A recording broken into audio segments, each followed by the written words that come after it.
రంగారెడ్డి జిల్లా చేవెళ్లి నియోజకవర్గంలో జనసంఘ్ వ్యవస్థాపకులు డాక్టర్ శ్యామ్ ప్రసాద్ ముఖర్జీ బలిదాన్ దివస్ పురస్కరించుకొని అమ్మ పేరుతో ఒక మొక్క నాటే కార్యక్రమంలో భాగంగా చేవెళ్లి మాజీ ఎమ్మెల్యే కెఎస్ రత్నం ఆధ్వర్యంలో మొక్కలు నాటారు. ఈ సందర్భంగా శ్యామ్ ప్రసాద్ ముఖర్జీ చిత్రపటానికి పూలమాలలు వేసి నివాళులు అర్పించారు.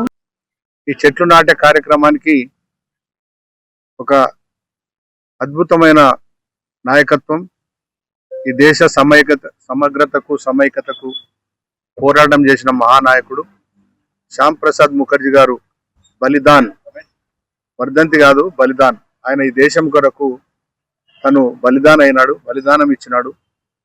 దేశమంతా సమైక్యంగా ఉండాలి, సమగ్రత ఉండాలా, దేశంలో ఉన్న వాళ్ళందరూ సుభిక్షంగా ఉండాలి, ఈ దేశ సంపద ఈ దేశ ప్రజలకే అందాలి. ఈ భారతదేశం ఒక సంస్కృతి, ఈ భారతదేశంలో ఉన్న ప్రతి వాళ్ళు వేరే భాషలైనా వేరే ప్రాంతమైనా విభిన్న భాషలు మతాలు కులాలు ఉన్న ఈ దేశం అంతా కూడా సమగ్రతంగా సమైక్యంగా ఉండాలనేది ఆ లక్ష్యంతో ఆయన బలిదాన్ ఇవ్వడం జరిగింది. దానికి ఆనాడు కాంగ్రెస్ పార్టీ నెహ్రూ గారి ప్రభుత్వంలో ఆయనను తీసుకుపోయి జైల్లో పెట్టినారు, అనేక హింసించినారు.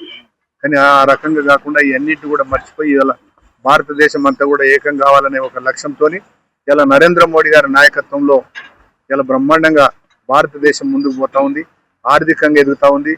మరి అదేవిధంగా విద్యాపరంగా ఆరోగ్యపరంగా అన్ని రంగాల్లో ఇలా భారతదేశం మరి మన నరేంద్ర మోడీ గారి నాయకత్వంలో ముందుకు పోతా ఉన్నది.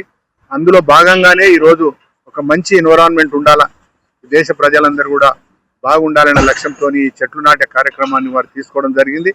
అందులో భాగంగా రంగారెడ్డి జిల్లాలో మేము సుమారు 1,00,000 చెట్లు నాటాలనే కార్యక్రమం తీసుకున్నాం. మా అధ్యక్షుడు మరి ఈ ఆదేశాలు ఇవ్వడం జరిగింది. అందులో భాగంగా చేవెళ్లకు 25,000 మొక్కలు నాటాలనే ఒక లక్ష్యం మాకు ఇచ్చినారు. ఆ లక్ష్యాన్ని మేము తప్పకుండా ఛేదిస్తాం. ఈరోజు అన్ని గ్రామాలలో సుమారు నేను అనుకుంటా 50 నుండి 60 చెట్లు ప్రతి బూత్లో ఇలా పెడతా ఉన్నారు. మిగిలిపోయినవి కూడా రేపు కూడా కంటిన్యూ చేస్తాం. ఇంకా వర్షాలు పడితే కొంచెం వెయిట్ చేసి అయినా వర్షాలు పడే వరకు కూడా మాకు ఇచ్చిన 25,000 టార్గెట్ 25,000 టార్గెట్ ఏదైతుందో అది ఖచ్చితంగా మేము పూర్తి చేస్తాం.